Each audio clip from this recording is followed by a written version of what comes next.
Baik, Pak Imam, kalau melihat persiapannya, ini kan sudah benar-benar dekat banget ya waktunya ya. Mungkin bisa ceritakan sejauh ini persiapannya seperti apa sih, sematang apa ini?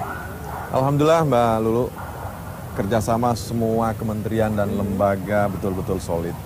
Perintah Presiden, Pak Wakil Presiden betul-betul dilaksanakan dengan baik. Bahwa semua KL harus terlibat, harus menyiapkan diri. Tidak hanya Kemenpora, tapi juga Kementerian PU yang Alhamdulillah menyiapkan infrastruktur. Ya, baik Jakarta, Palembang, sekarang juga di Jawa Barat, karena ada beberapa venue di Jawa Barat. Kemudian di Wisma Atlet, Alhamdulillah Pak Menteri Basuki, Menteri PU luar biasa bersama tim. Betul-betul bekerja dengan baik. Benar-benar. Iya, demikian pula Pak Erick Thohir sebagai Ketua Inasgok beserta tim betul-betul juga menyiapkan penyelenggaraan dengan baik. Dan sekarang kita lihat bagaimana tes event ini berjalan dengan baik.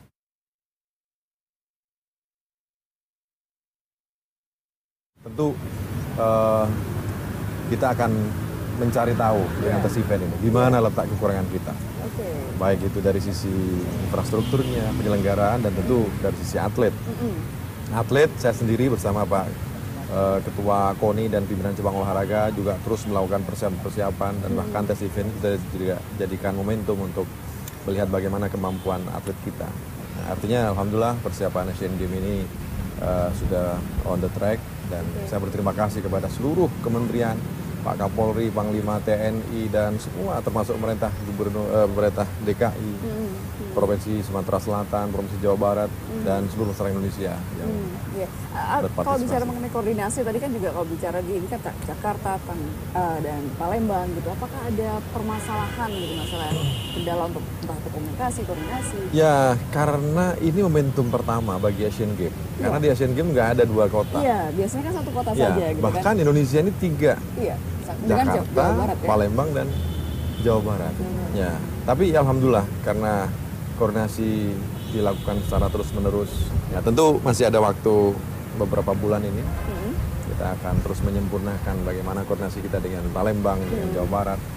Itu tetap berjalan dengan baik. Kalau bicara tadi mengenai porsi, ini kan banyak sekali pihak yang terlibat. Kalau di Kemenpora sendiri fokusnya apa? Apa hanya kepada atletnya saja, pembinaannya saja, atau bagaimana sudah posisinya? Untuk hari ini sesuai dengan kepres terakhir, untuk anggaran penyelenggaraan itu dari Kementerian Keuangan itu lewat Kemenpora, kemudian masuk ke Satker Inasgok Pak Erick Thohir. Nah, tetapi lebih khusus tugas saya adalah menyiapkan prestasi.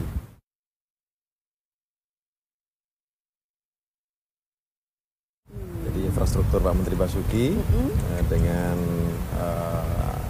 Satgas, kemudian penyelenggaraan Pak Erick Thohir dengan Inasgoknya. Nah, baru prestasi Kemenpora dibantu oleh KONI dan tentu pimpinan cabang olahraga.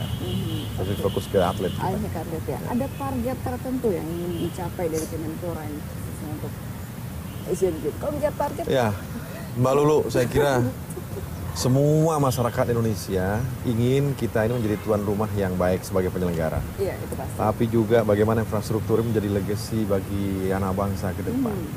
Tapi yang paling penting juga bagaimana kita sebagai tuan rumah bisa mencapai peringkat dalam rally medali. Ini tentu sedang kami usahakan semaksimal mungkin.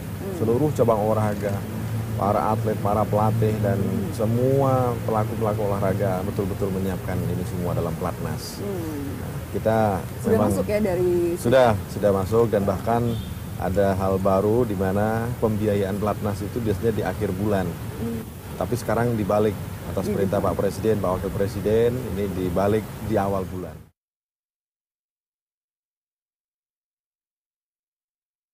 Pertimbangannya apa, Pak? Pertimbangannya karena kita tidak ingin pembiayaan pelatnas itu menjadi kendala bagi konsentrasi atlet, pelatih, dan semua yang terlibat di dalamnya. Jadi baik itu soal akomodasi, kemudian uang saku, kita usahakan di awal bulan. Dan ini menyamakan spirit bahwa biasanya itu terjadi pada PNS, pegawai negeri sipil, seperti itu. Nah, untuk honor, pembiayaan, fasilitasi itu biasanya di akhir. Tapi demi Asian Games kita kita samakan. Kita samakan. Tentu ini menjadi hal baru bagi semua cabang olahraga untuk beradaptasi dengan percepatan administrasi, syarat-syarat sesuai dengan ketentuan yang ada. Nah, di situ kadang ada kendala-kendala teknis. Bagaimana kemampuan individu yang ditunjuk oleh cabang olahraga untuk menyesuaikan dengan persyaratan yang ada itu kadang memang agak ada yang terlambat. Sehingga dari 40 cabang olahraga memang masih ada 5 cabang olahraga yang perlu menyelesaikan administrasi. Oke, baik. Kalau untuk cabang-cabang olahraganya, caburnya, apakah ada beberapa yang memang menjadi prioritas begitu? Memang harusnya kan tidak menganaktirikan atau mengarkemaskan begitu, tapi mungkinkah ada dari pemetaan gitu? Mbak Lulu, itu pertanyaan baku yang sering masuk ke saya. Iya. Saya katakan bahwa semua cabang olahraga adalah prioritas. Karena kita tuan rumah. Tuan rumah pasti ada suasana berbeda ketika kita bertanding di luar negeri. Karena kita disupport oleh supporter dan tentu kita ada di rumah sendiri tahu bagaimana keadaannya. Nah, namun demikian kita harus realistis juga bahwa dalam perjalanan multi event ataupun single event yang dilaksanakan oleh cabang olahraga, tentu itu menjadi progres penilaian kita. Bagaimana perolehan cabang olahraga tertentu di SEA Games, di Asian Games sebelumnya, di Olimpiade maupun kejuaraan-kejuaraan yang lain, itu menjadi record. Nah, karenanya kita juga memberikan support kepada nomor-nomor tertentu dalam cabang olahraga itu.